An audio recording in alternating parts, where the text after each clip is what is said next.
Merhabalar, kanalıma hoş geldiniz. Bugün sizlerle makrome gökkuşağı yapımını paylaşacağım. Sosyal medyada son zamanlarda makrome gökkuşağı yapım videoları ve makrome gökkuşağı kitleri çok fazla karşımıza çıkıyor. Benim sizlerle paylaşacağım teknik de biraz daha farklı olacak bu içeriklerden. İlk videodan da hatırlayacağınız bir teknik olan kare düğüm tekniğini kullanacağız. Bu gökkuşağı yapımında ihtiyacınız olan malzemelerse halatip ve farklı renk ve kalınlıklarda tercihinize göre değişebilecek makrome ipleri. Hepsi bu kadar. Dilerseniz hadi başlayalım.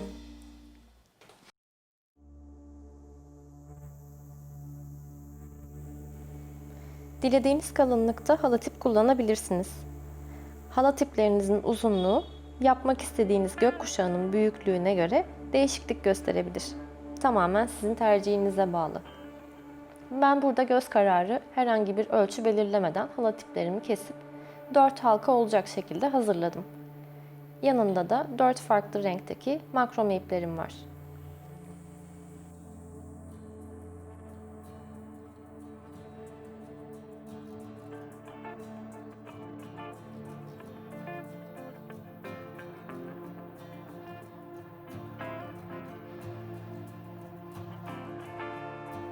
İlk olarak en içteki halkadan başladım.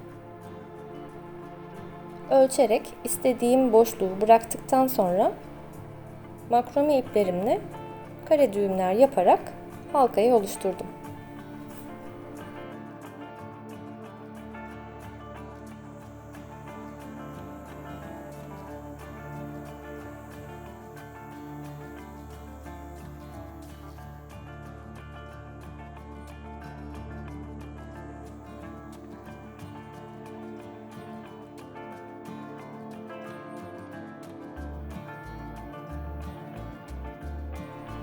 Burada dikkat etmeniz gereken tek bir önemli nokta var. Makrome iplerinizin uzunluğunun halat ipin uzunluğundan 8 kat fazla olması gerekir. Bu sayede makrome ipleriniz halat ipin üzerine kare düğümlerle örme işleminizi yaparken kısa gelmeyecektir.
Aynı işlemi 4 ip ile de gerçekleştirerek örme kısmını tamamlıyorum. Bittiğinde ise bu şekilde bir görüntü elde ediyorum.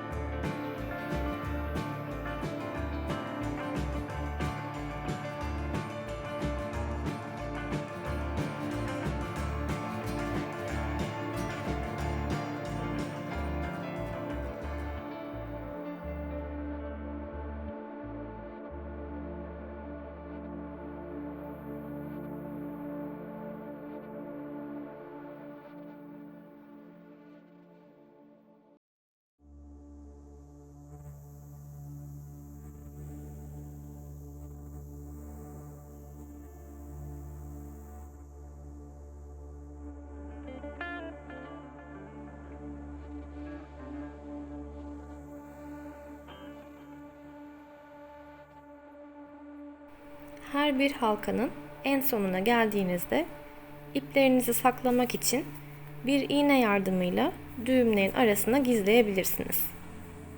Ve sonra da makasla en diplerinden kesebilirsiniz.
Gördüğünüz gibi iplerin uçlarını düğümlerin arasına gizleyip kestiğimizde hiçbir şekilde dışarıdan görünmüyor.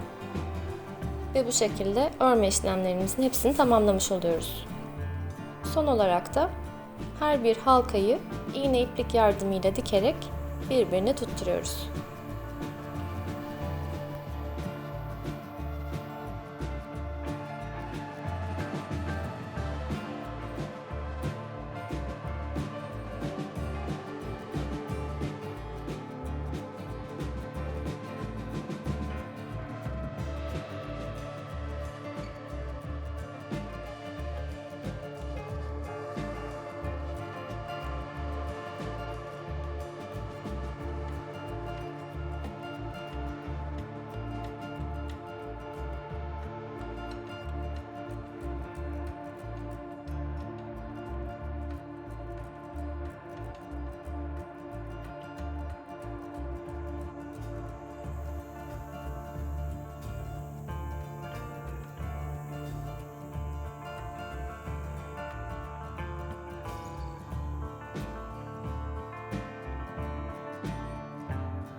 Gökkuşağını tamamladık.